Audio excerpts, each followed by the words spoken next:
I also wanted to talk about the phrenology, DiCaprio's comments on phrenology.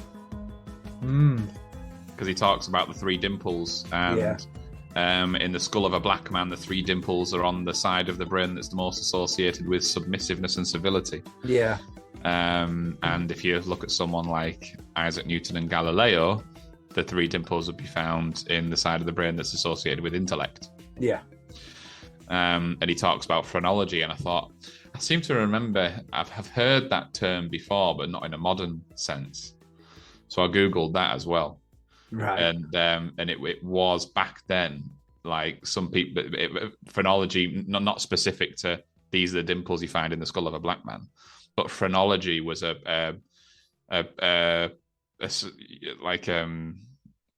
some people believe that your skull had an impact, like those types of things in your skull had an impact on the type of attributes that you might possess as a person.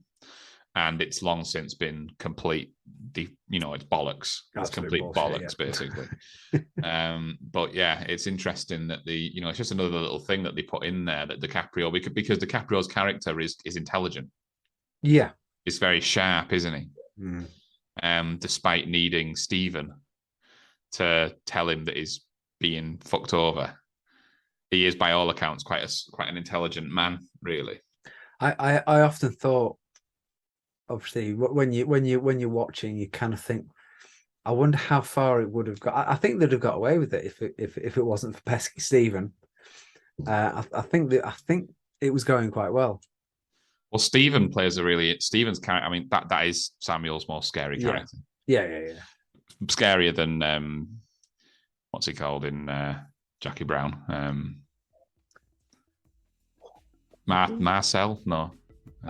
It's no.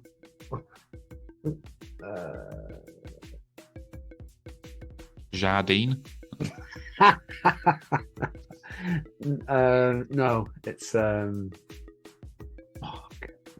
I've only been about 7 weeks since I watched it. Considering we did a full fucking hour on it.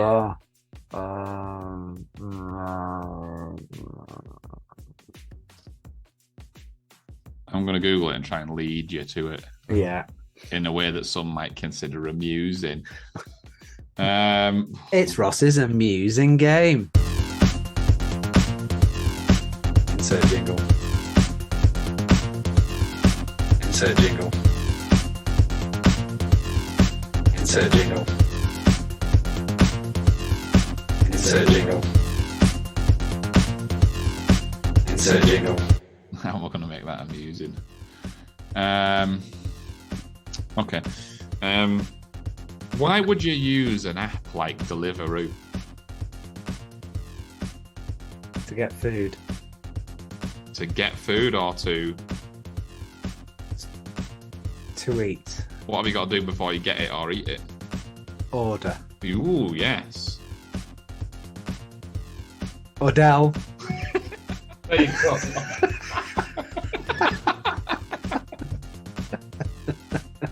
Told you I'd make it fun.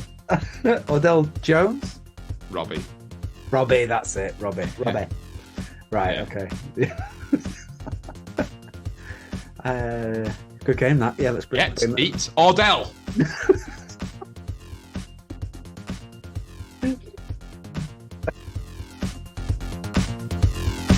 Insert jingle. Insert jingle. Insert jingle. Insert jingle. Insert jingle. His character is an interesting one because when you first, he's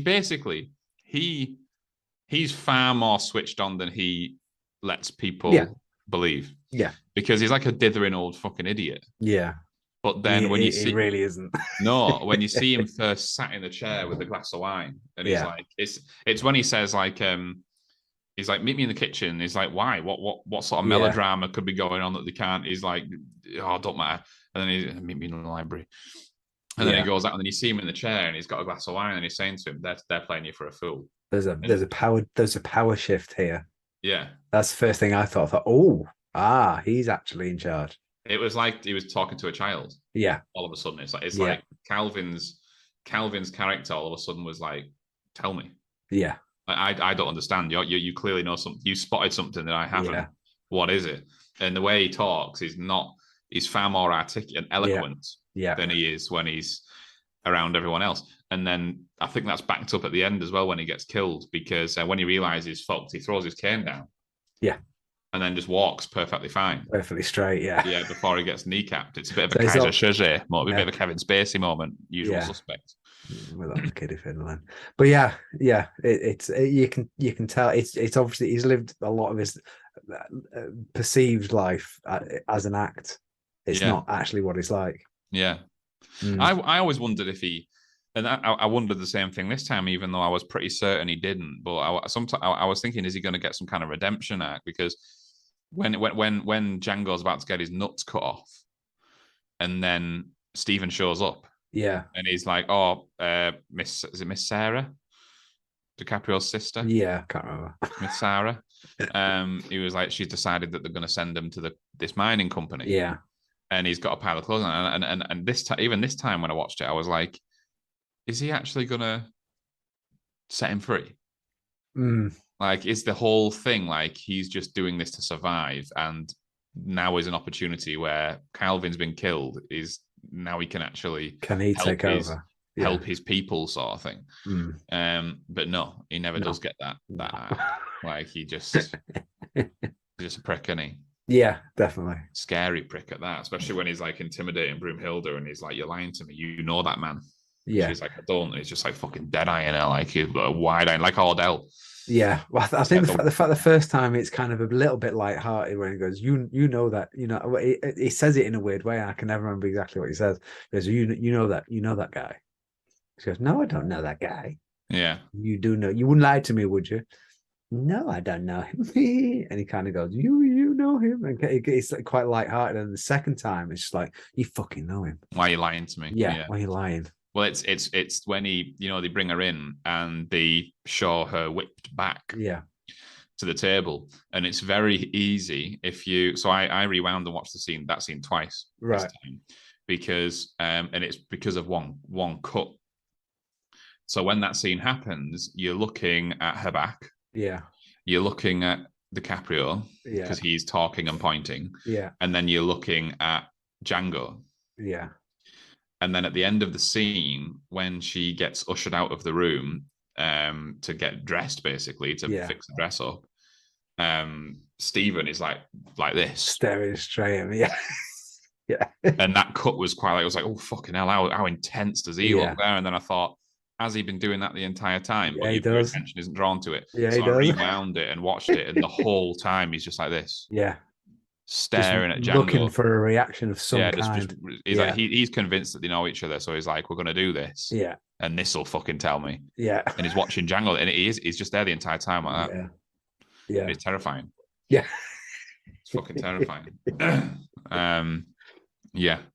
Yeah. I think definitely I think it's Samuel Jackson's best character in a Tarantino film. Better than Jules? I think so. Yeah. It's probably a bit more interesting than Jules, because it doesn't make sense that, because he's what's the term? You get the a black slaver is basically what Django plays, doesn't he? Yeah. And he says that's the lowest of the law. And he says that's even lower than and it's basically talking about Stephen's character, because Stephen is almost like the head of a house. Yeah. And they consider a black slaver to be even lower than that. Yeah. So it's I think it's a far more probably is, to be honest. It certainly is more interesting than Jules, because Jules is a gangster and behaves like a gangster. Yeah.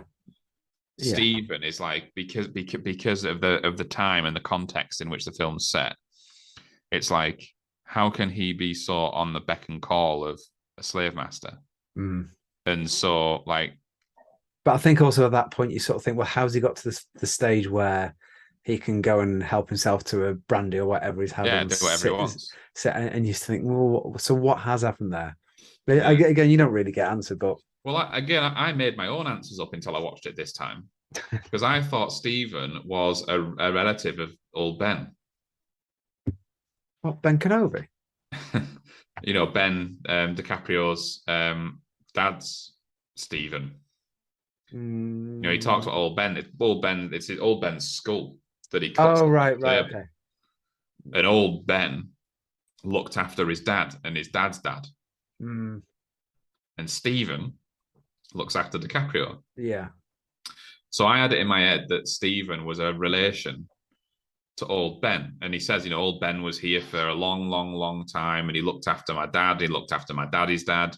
And you get that impression with Stephen is that he's been there for, well, it's confirmed because Django says to him at the end, how many thousands of slaves have you seen pass through here? Mm. So he's been there for a long time. Yeah. So I sort of thought, well, I wonder if he's from the same lineage and same family as old Ben. Maybe. And he says, when it's a really, because he says, what does he say? Why don't they fight back? And that's where the whole phrenology debate comes up, isn't it? Here's why they don't fight back, because they've got these three dimples, and it makes them very submissive. Well, I went on a little bit of a weird thing, and I'm a bit scared to say what I kind of understood, just in case I get it wrong. But it was almost, from what I can gather, treated as almost a disability. Yeah, and there was a movement, and like you basically, like you were saying, it was a lot of the people that were coming from Germany, coming from France, were shocked at the treatment of them, and tried to help. Yeah. So yeah, which goes back to your point before. Yeah. Yeah. That's all I got to say about that. Who plays? This is another question. This is another question I wrote down. Is who plays Big Fred? Which one's Big Fred? You just keep asking me who plays big people, and spent the whole time talking about The Rock. At first, I thought it was Tyrese from The Walking Dead. It's Escalante Lundy. Oh, right. Okay. Yeah. Escalante. No, I don't think it is. Don't you just really want that beer that he has at the end? That tall beer. That tall beer. and a fine lady to lick his pole. No, it's not him. No, I don't think it is. But he was that story arc that I was telling you about before with Jonah Hill's character. He was supposed to be killed in the fight that Candy has with him. When what was he called? What was the guy called? Big Fred. Yeah, he was supposed to get killed when he has to fight with Scotty Harmony was Jonah Hill's character. That's it. Yeah, he was going to get killed in that interaction as well. Yeah. Well, the Mandingo fighting is brutal, isn't it? Yeah, it's horrible. Tarantino purposefully cut a lot of that as well. Yeah. I've got it here. Quentin Tarantino stated that originally the Mandingo fight scene and the scene with the dogs were longer and more violent, but he said he felt like it was going to traumatize the audience, so he cut both scenes down. If someone like Tarantino is saying, if he's saying this is too much, he's cut people's ears off, he's blown people's faces off, he's done all sorts, but that fight is too much. Then it probably was. Still filmed it though, didn't he? He still. He's still got that somewhere. Yeah. Christoph Waltz broke his pelvis during the filming of this. Oh yeah. Did he, Ross? Yeah, he was thrown off his horse. Oh. Yeah, and Jamie Foxx gave him a gift to make him feel better, and it was a horse saddle with a seatbelt. Well, I don't think he'd really ever ridden a horse before, had he? Well, yeah, he made a point of saying it after winning the Golden Globe. He said riding a horse wasn't much of a challenge. Falling off it was. Well, for what I can gather, Jamie Foxx's horse that he rides was actually his own horse. Yeah, Which is Jamie why, Foxx's. Yeah, yeah. yeah, Jamie Cheetah. Foxx's, yeah, it was his own horse. So that's why I think he obviously is a bit more used to it. Yeah, yeah. Horses are scary, aren't they? We've talked about this Oh, before. I love horses. I love them. Yeah, but they're just big, aren't they? Yeah, Big majestic, old beautiful schlongs. creatures. Did you notice what the those slack jawed fuckers in the the cabin where when the dog's maul Yeah, is it D'Artagnan? D'Artagnan? yeah, yeah, yeah, That's an interesting point, isn't it? He's named after one of the yeah, Musketeers, and yeah. he makes a point of saying that what's he called, the author of the Three Musketeers, Who's the big author? that he was black. Yeah, Anyway, yeah. Did you notice? When Django kills them all. yeah. Have you noticed? And they're playing poker. Did you notice anything about that scene? I did, yeah, but go on. What did you notice about it? One of them Zoe Bell. Right? Is that what you want me to say? No, And the other one's Tom Savino. no. Okay, go on then. I was thinking more about what they're playing poker with. Oh, is it ears? Yeah, you're reading it, aren't you? No, I'm looking at the sky.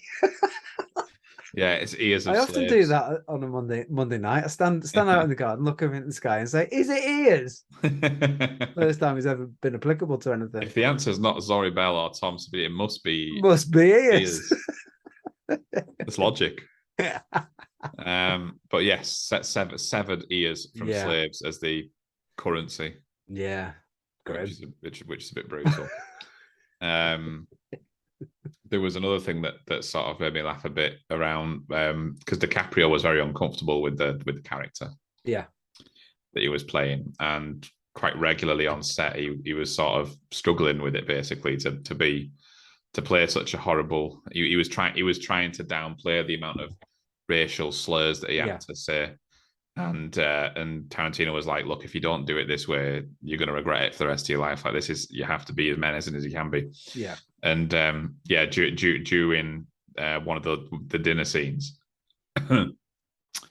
DiCaprio had to stop because he was having a difficult time using so many racial slurs. yeah. And Samuel Jackson pulled him aside and told him, "Motherfucker, this is just another Tuesday for us," which is kind of sad and funny at the same time. Did he mean that's what a Tuesday is with Quentin Tarantino, or No, I think he was talking about being black. his life generally? Yeah, yeah, yeah. Or a bit That's of both, maybe. that's the way I take it. Yeah, yeah, Yeah, that's the way I understood that comment. yeah, yeah. Which that's why I say it's sad. But Yes. also, like, I can imagine Samuel L. Jackson saying it. Yeah. Of course, Well, he starts the sentence with motherfucker. He's kind of gone on, yeah, motherfucker. I think he's been one of the strongest advocates for the use of the language, hasn't he? Has he? Yeah. And I think it depends on who is saying it in the films. Well, I think I understand. Like, there are things that happen in the world where to gloss over or to soften, yeah, or to just outright ignore the way something was is disrespectful to the people that were impacted by it, that were affected the most by it. So I think that looking at the time, and that the theme of the film is slavery, to not have that type of language in there, then that hateful language and racist language, how can you represent that time without using that in an otherwise serious film? Yeah, it's like if you were to make a film about I think let's take Schindler's List as an example. Okay. How can you make a film about the prosecution of Jews in Nazi Germany and not make it a really difficult film to watch. Mm. If you were to soften it or brush over certain things or make it out to be something that it wasn't, it's a disservice to the people that were. Yeah. It's a disservice to those that are that it's that are the victims. Do you know what I mean? Yeah. Yeah. Like Yeah. if something the only thing against that is obviously Django is a completely made up film, but based on similar. No, you're right. Doesn't You're matter. right. Yeah, no, you're right. You're right. Because black slavery isn't made up. Yeah, no, you're correct. And racism isn't made up. Correct. And there are a lot of there will be many millions of things that happen that are a lot worse than anything that you see in Django. Absolutely, yeah. So humans are capable of worse things than what you see on the screen, unfortunately. Yeah. This is why I always this goes back to my original point when people say, "Oh, you've got to be really sick in the head to be able to come up with ideas like that." No, yeah. Bollocks! It's total bollocks. So yeah, it's got to be. So I understand where Tarantino was coming from with DiCaprio. Yeah, it's like you've got to be this way. Tarantino also said that Candy is the one of his villains that he can't stand. Yeah, he actually actively hates him. Yeah, and I think that comes across certainly at the end when he's effectively won. You know, the bit where they're signing all the documents, and he just has to get one more point. He just has to push it one step further, doesn't he? He could have just let them go. They'd already had the money. He has to have one extra little thing to say, "I've won." Well, yeah, and Schultz says because Calvin says to him, "You're a sore loser," and he says, "Yeah, and you're an abysmal winner." Yeah. And at that point, Schultz, because I couldn't remember if Schultz had planned to kill him from earlier. Yeah. But he actually wanted to leave. Yeah. And he was just like... He was trying to leave. Yeah, he was trying to leave, but he knew that he couldn't in good conscience. And that was the other interesting bit as well that I forgot about, is when he's sat there and Calvin is signing the papers first. Schultz is sat in the chair and there's a lady playing the harp. Yeah. And he says, "Please don't play Beethoven." Yeah. And she doesn't stop. And then he says, "Take your hands off that harp." Did you get that? Beethoven was German. Correct. But why is he? I don't know. I thought it was literally because Beethoven was German and he didn't want to hear the German composer. Well, I think it. Well, yeah, but I think the if you go just a little bit further than that, when he's sat there, he gets two very quick, like half-second flashbacks of the guy getting ripped apart by dogs. Yeah. And the soundtrack to those flashbacks in his mind is Beethoven, which you would understand to be a composer that he adores. Yeah. So he's sat there having an utterly miserable time. And you know what it's like if you may have done this. I've certainly done it before. I've avoided certain songs at certain times in my life. Yeah. Through fear of associating that song with something negative. Yes. I think that's what he's doing.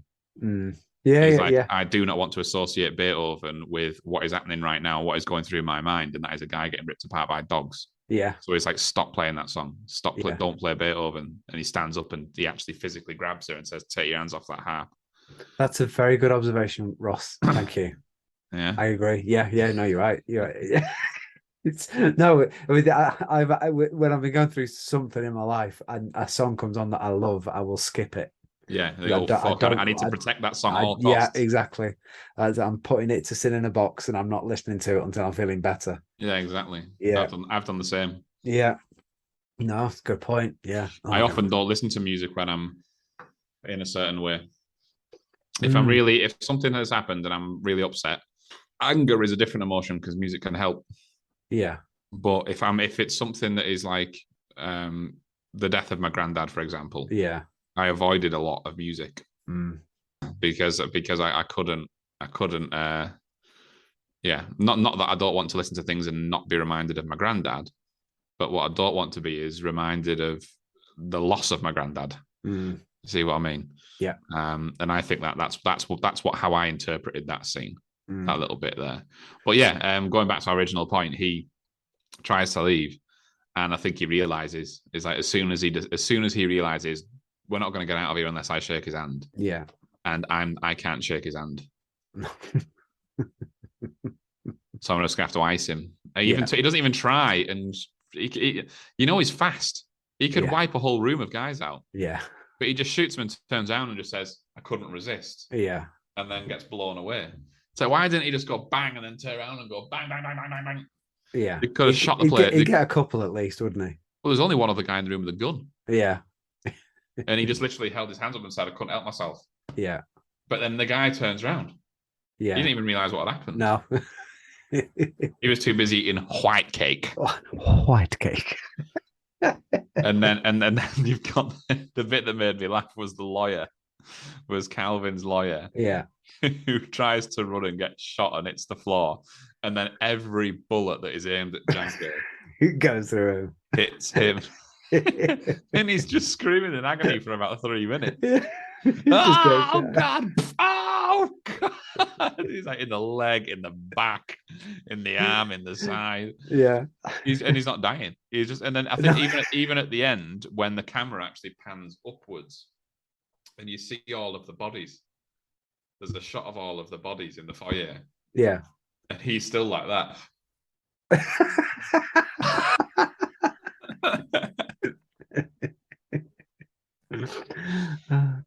Yeah, just been iced. Yeah.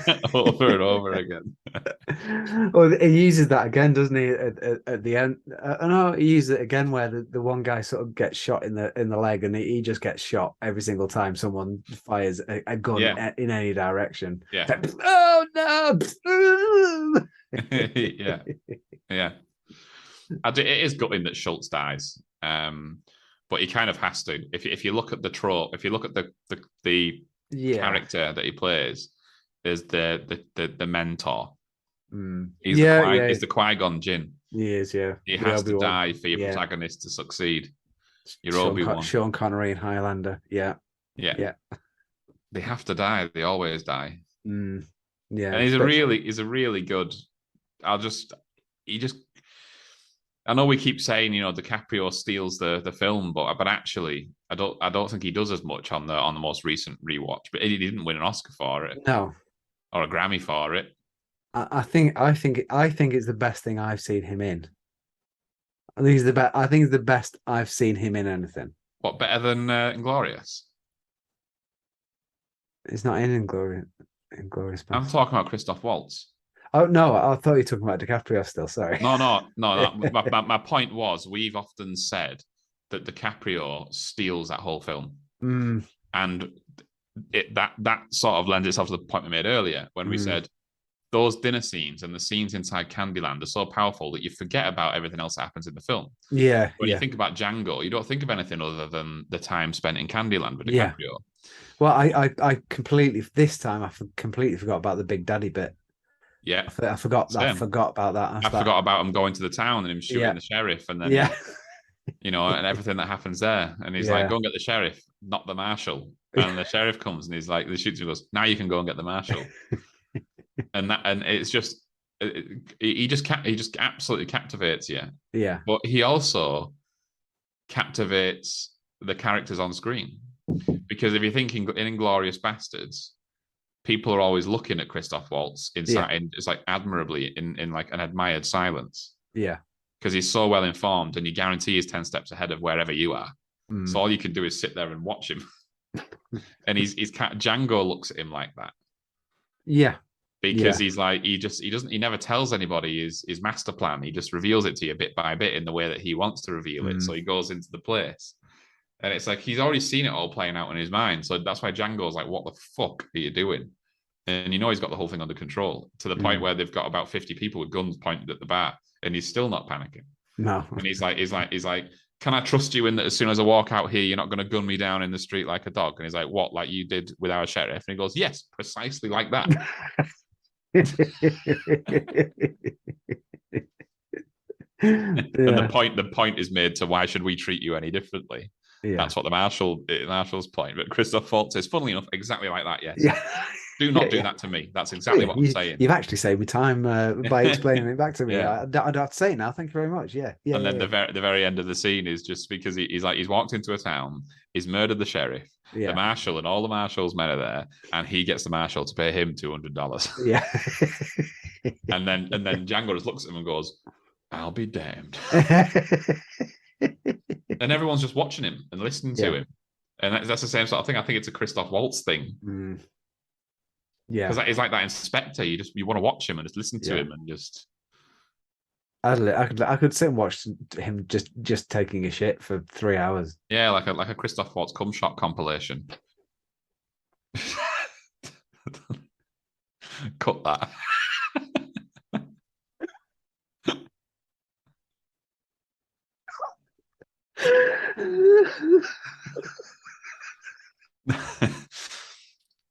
Sometimes I speak before I think, Simon.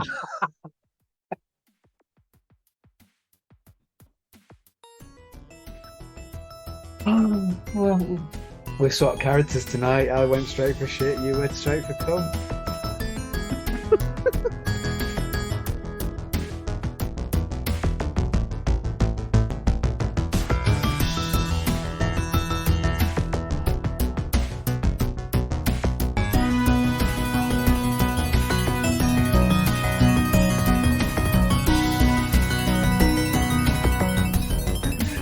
Do you want a game of how old are they? Sure. Insert jingle. Insert jingle. Insert jingle. Insert jingle. Yeah. Insert jingle. Slightly Django related. There's a couple of curveballs in there for you. Right, remember the rules? I've got 1 year either side of the... 1 year either. You get it spot on, 2. You get it either side, 1. You get it more than either side, you get none. Are you ready? Yes. Django himself, Jamie Foxx. How old is he? 53. Oh, he's 54. 1 point to Ross. That's a better start than last time. Yeah. Big Daddy. Crockett or Tubbs, I can't remember which one he was. Don Johnson. 70. 72. 0 points for Ross there. Okay. Slightly related, but not. Pierce Brosnan. We talked a lot about James Bond. He must be 67. Oh, 69. 0 points for Ross. Okay. I still think this shows that I've got a pretty good understanding of how old people are. You're almost consistently wrong. Yeah. Maybe go for your gut and then add 2. Yeah. Okay. Very topical because of recent events. King Prince Charles. Charles is 78. Oh, did you do the adding on then? Yeah. Yeah, shouldn't have done me. 73. So, running into the last round, Ross has 1 point. Could he save it all? Stephen. Do you have my score from the last one? Yeah, it's 1. Oh, so I've got to get this to PB this. Stephen from Django Unchained. Samuel L. Jackson. 62. He's 73, Ross. Fucking hell. Wow, yeah, that was a bad one. So, after 2 games, you have only managed 1 point on each. Yeah, but that's a very unfair representation of how close I have been. It is, but you know. Wrong is wrong. Wrong is wrong. But is it right as rain? Yeah.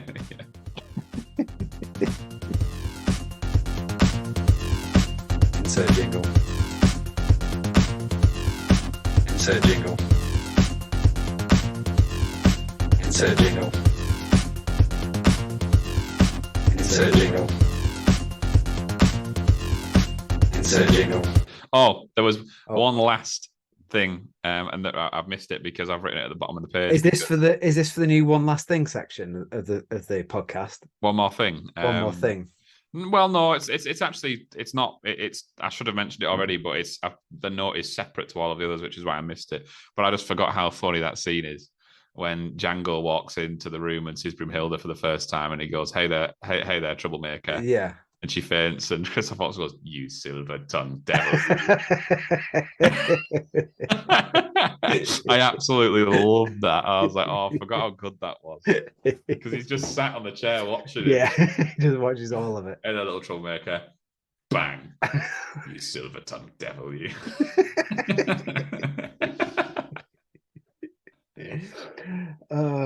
Absolutely no attempt to like help her. Or to like, should be all right. She's just decked it completely on a wooden floor.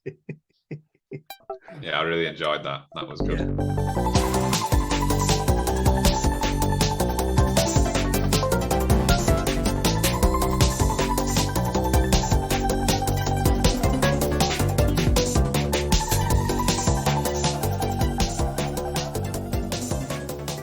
So thanks for joining us. That was our Django Unchained episode of the Tarantino films specials that we've been doing, and I think Django for me is always up there. If I had to do a top three, it probably dips in and out occasionally, depending on the other ones that I've watched. But it's definitely up there. It does swap around a lot, but I'd say it's probably fourth best. Yeah, I think it's fourth best. Before I forget, I found the thing that I read earlier. According to, and it's come up quite a lot, so I think it's worthy of a quote at the end. Right. Okay. According to critic Alex Ross, the alliance between Django and Dr. Schultz is not as absurd as audiences might believe. Okay. Because in the 1840s, many German revolutionaries and progressives left Europe for the US, where they often became active in the anti-slavery movement. Thought that was worth paraphrasing. Can you drop that mic, or is it already fucked up enough? Yeah. But yeah, back to the original point. Yeah, Django can't be my favourite, which isn't a slight on Django. It's a compliment to some others. The others, yeah. I prefer. I mean, yeah, actually, as of right now, it probably is fourth for me. Yeah, because I prefer Reservoir, Pulp, and Inglourious. Yeah. I don't quite agree, but yes. You're going to put Harry Brown in there, a jacket Harry Brown. Harry Brown.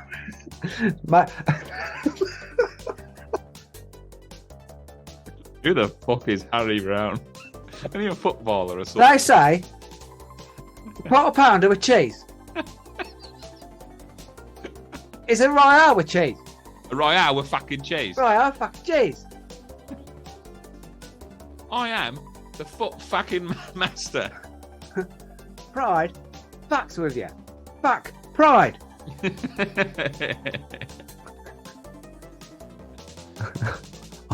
on the third round, you go down. Okay. Harry Brown's Michael Caine film from about 12 years ago.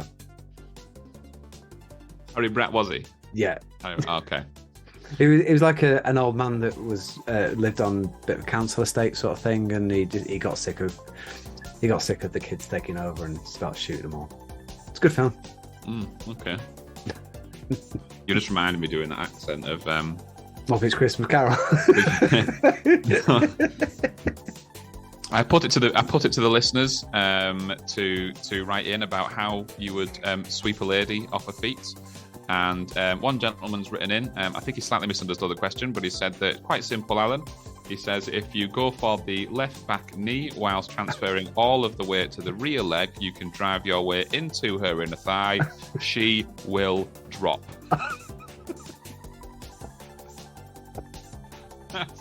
That's off the latest Host House series. I've listened to it all the way through twice now. Oh yeah, I've not listened to it once yet. It is. I listened to it once. It's always better on the second. You know, you know what it's like with Partridge. But the Host House, the first one was the same, and the second one I listened to it. There were some parts I absolutely loved. It's a lot more like Host House series 1 is he spends a lot of time in the Host House. Yes. I don't think there's one bit where he's actually recorded in the Host House. He's always Right, out. okay. He's always out doing shit, and he goes like potholing with his mate, and he's driving with Schnapsy.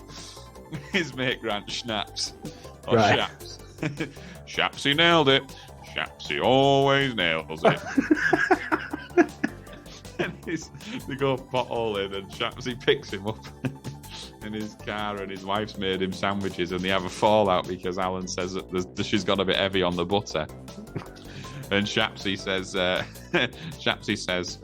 that's very ungrateful. Why can't you just eat them and not say anything, considering that my wife made them for you and she didn't have to make them? And Alan said, no, I completely disagree. Just because the sandwiches are made by somebody else does not disqualify them from constructive criticism. and they have a fallout, and they're going potholing, like caving. Yeah. And Shapsy decides that he doesn't want to go with him and stays in the car. So Alan sees his ass and goes off on his own, climbs into this cave, crawls down and gets stuck, and has a breakdown. This entire episode is him freaking out, like stuck nearly upside down in this tunnel. But his like stream of consciousness is just, and he starts going, oh bloody hell! He's going, don't panic, idiot, you fucking idiot. No, that's not don't panic. He goes, oh god, I really am in dire straits here. I wish I was in dire straits. And then he goes on this big rant about what life would be like in the dire straits. And then he goes, yep, just me and Mark Knopfler.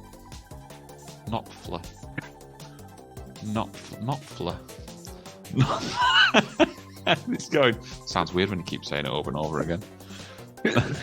Is he somehow got into my brain? That is me on a train. I know, isn't it?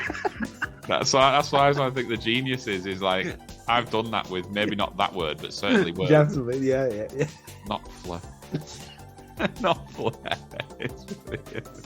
And then you can hear like Shaps. You can hear him shouting above ground. He's going, Shaps, I'm down here. And then he comes down and he's like, what does he say? He's like, oh, I thought I was going to starve. To death. And Shaps goes, well, he goes, well, you won't complain about the sandwiches now, would you? And he goes, no, but he goes, perhaps all of the excess butter that your wife lathered on could be used as a lubricant to get me out from this rock. And then there's just silence. So he just goes, oh, I love you. I really love you. Oh, it is brilliant. I might listen to the first series first again. We don't need to. I only listen to it. Not related. No, I suppose not. Anyway. Not related anyway. No. Talks about Katrina, his right-wing girlfriend, and how he met her. Like they were both stepping out on the doorstep and clapping for the NHS during lockdown, and Katrina was just like stood there refusing to clap because no one claps for her. And she worked through lockdown in retail, and no one claps for her. And I thought, you know what? She's dead right. She is right. So now when everybody else goes out and claps, we just look at each other and roll our eyes. And that's how they met. All right, I'll listen to it then. And he decides that he wants to chat. He asks for advice on Tinder, and she's like swiping through all of his matches. She's like, no, this one says that she likes a gentleman, which means that she's always going to expect you to pay. And he's like, she was bang on there. And then in the end, she leaves. And he goes, I realised I've been so stupid. All of these women, she's the one. Katrina is the one. So I'm not wasting any time. I'm going to get into my Land Rover. I'm going to get into my beige Land Rover. And I'm going to chase after her in her black Land Rover. We both drive Land Rovers. You couldn't write it. You really couldn't. And he's like recording as he's tailing her to try and pull her over to chat to say that he feels like he loves her. And he's like narrating it as he's going, and he's like complimenting her driving. He goes, I love the way women brake with certainty. He goes, look at that. Look at how she brakes. Of course she brakes like that. And then he pulls her. She's pulling into the garden centre. Right, time to make my move. And then he leaves the dictaphone in the car, and then you hear him get out, and then you hear him just go, Katrina, hey girl, and then the door closes. A few minutes later, he sits back and he goes, yeah.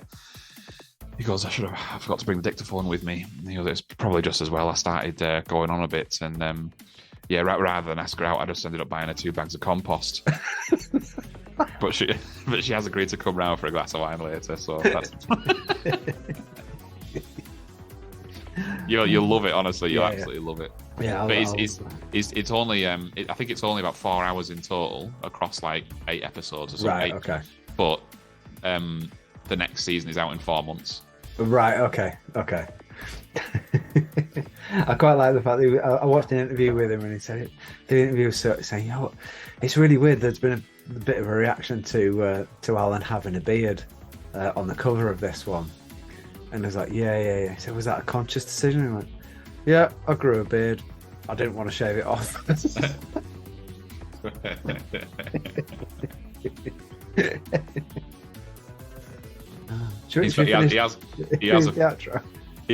a bit in there that I really, every time I thought, I wish I could just record. I was going to record it and send it to you, but I was driving. It's only because of literally one mention, but he's talking about this young lad that he met through North Norfolk Digital. He doesn't work at North Norfolk Digital anymore. Right, okay. He's trying to understand why they won't have him back, and Shapsy calls it out that Partridge is sponsored by what is it, like a local plumber, it's basically a business that is a direct competitor of one of the sponsors of North Norfolk Digital. Right. And Shapsy is explaining this to Alan while they're both treading water in the local leisure centre. And he goes, and then Shapsy said that, he goes, of course, Alan, you idiot. Why would North Norfolk Digital go for somebody who is sponsored by company or whatever when they endorse company? And that's when he goes, Shapsy nailed it. Shapsy always nails it. But he talks about this young lad that does writes a lot of the jingles. Right. And Alan in season 2 was built like a planetarium in his garage. Right. And he goes scavenging, and he's like, I got a tin of baked beans for Venus. And he's like recorded it. Basically, he opens his garage, you get blasted with a load of dry ice, and then it automatically triggers this narration, and it's him basically trying to sound like Brian Cox. As this universe, the solar system starts spinning around the garage, and he's building it throughout the whole season. He keeps talking about it, and he's talking about the jingle, and he says, he says, yeah. So I asked young Daniel, who writes a lot of jingles for North Norfolk Digital, and some of the stuff he does is absolutely amazing. And he said, so I told him, I gave him a description. I said, what I want, imagine Enya meets Jean-Michel Jarre with a sprinkling of the Dire Straits. And needless to say, he absolutely pulled it off. And when he first played it to me, I said, this could have been written by the Pet Shop Boys. Well, at least a B-side. Right, I'll definitely listen to it now. Whenever I hear it, I'm like, yeah. And there's another bit in there where he's talking about the name Fatima. I was like, this is like, it's like he knows me and like the people that I'm associate with. Because he was like talking about Fatima meaning like as beautiful as the stars in Arabic. Right. And I'll listen. I was like, how weird is this? It's like he knows I'm listening. That's Pet Shop Boys and Fatima dropped in one episode. Yeah, I'll get it. Can you actually just nailed it? Patrick always nails it, eh? Have you got to buy it through Audible? Is it only on there? Yeah. No, that's fine. That's good. Thanks for joining us. Oh yeah, back to the outro. Yeah. And the next Tarantino one we watch will be the Hateful Eight. Looking forward to that. Yeah, definitely. Oh. That's the one that's least fresh in my mind. Yeah. And have you watched Once Upon a Time in Hollywood? Nope. Oh. So we need to work out when you watch it. We'll do the podcast the day after. Yeah. So it's all fresh. I watched Django today. Yeah, we watched it last night. I forgot. Did you watch it last night again? Yeah. I forgot. It wasn't until I was working. Yeah. And I thought, I looked at my diary. I thought there's something on tonight, but it's not in my calendar. And I thought, oh yeah, we're doing the podcast. Shit, I didn't watch Django over the weekend. So I started it on my lunch break and then just had it in the background. Yeah. But yeah, I thought, fuck, I haven't even. I thought, there's no way I can do a podcast on this right now. I need to get it watched. So I thought that went quite well. Yeah, that was good. So yeah, join us next time. Thanks very much. Bye. Thank you. Bye.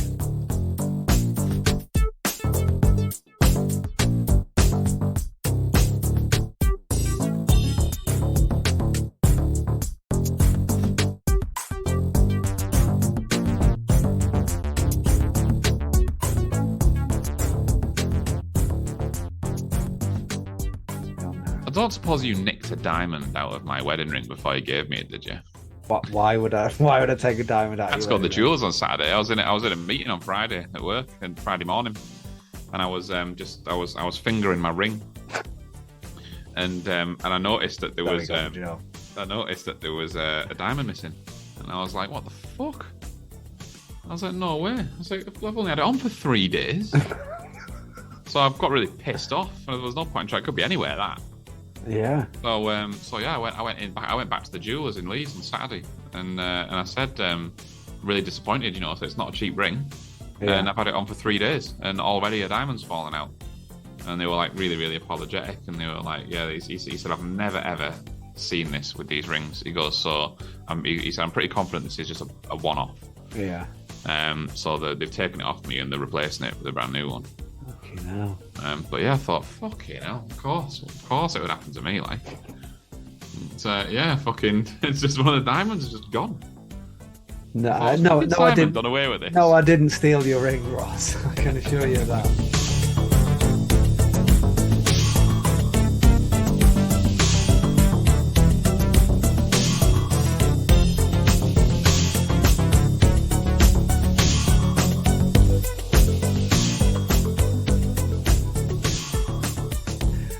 That's all I was going to say before I forget. There's been 3 solid incidents in the last of the week, or Friday, Saturday, and Sunday, of weird things happening in our sleep. And I was 2 of them. Fatima was one of them. Right. So on Friday night, I was woken up by her, and she was still half asleep. So what she was doing to wake me up was weird. I woke up to Fatima going, whoa, whoa, whoa, whoa, whoa, whoa, whoa, whoa, whoa, whoa, whoa, whoa, whoa, whoa, like that. But it's because I was singing in my sleep. I was singing. And I don't know why I was singing this. It's not a song. It's something that I was making up in my sleep on the spot. And I was going, sycamore trees, sycamore trees, sycamore trees. And I woke up and I knew I was singing sycamore trees because I woke myself up doing it, and I was pissing myself for about half an hour. Fatima was like, just go to sleep with it, because she could feel me shaking because I was just laughing my head off.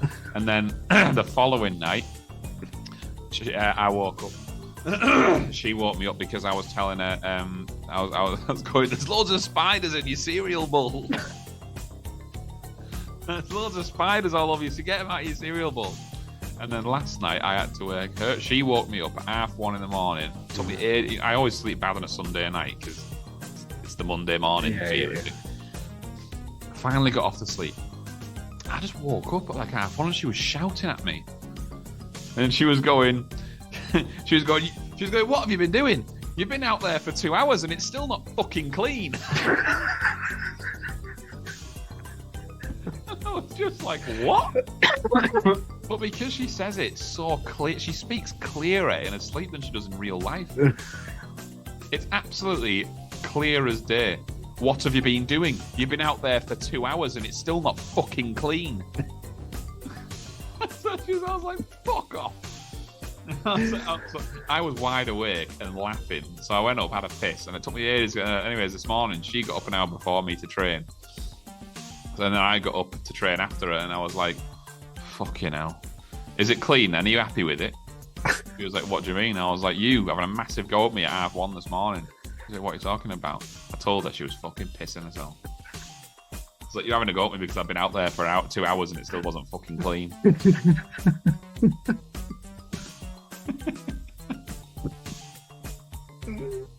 Did she have any idea what it was? No, she's oblivious. She has no idea. Oh, right. She barely believes me when I tell her. She did it. She was the other thing she was laughing at is she'd already fallen asleep. It was on Saturday night. She'd fallen asleep and I still had my lamp on. And I was just pissing around on my phone and reading this article. And she never farts in front of me. But when she goes to sleep, that's when she can be particularly gaseous. And she was like, she was fast asleep, and I just heard this like. And then she went. She like, when you twitch, when you like, you're about to fall asleep when you twitch. She had like 3 big twitches. She had 3 farts, followed by 3 big twitches, and then she just turned and dead at me and went, "Are you going to turn the light off?" And I was like, Yeah, I'm gonna. But she had no. I said to her, I was like, "You farted 3 times, twitched 3 times, then just told me to turn the light off." She was like, "No, I didn't." You fucking did. She thinks I make it up. She was like, "You're lying." I'm like, why would I make it up? What have I got to gain by making it up? There's a certain part of me that would love to set up a CCTV camera in your bedroom, and there's a certain part of me that really doesn't. Oh god! Well, like I said, that's why I sort of went to get that app on my phone that records you when you make noises, but it was just an archive of farts. Podcast episode number 4. If you need to go back. Right, I'm gonna bounce. Yeah, no worries. All right. Speak to you in a bit. See you later. Bye. Bye.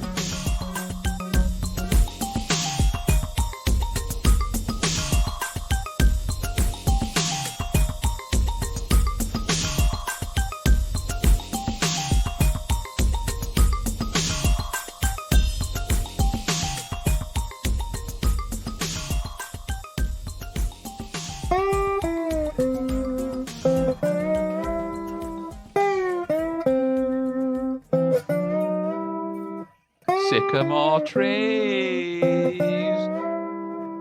sycamore trees,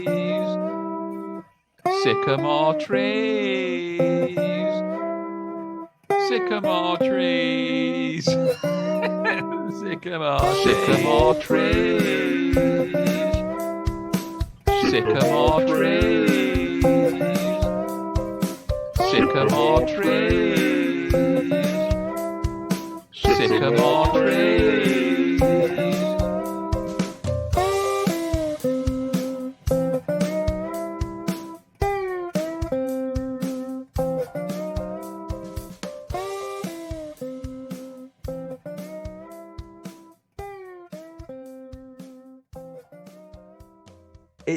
Is it ears?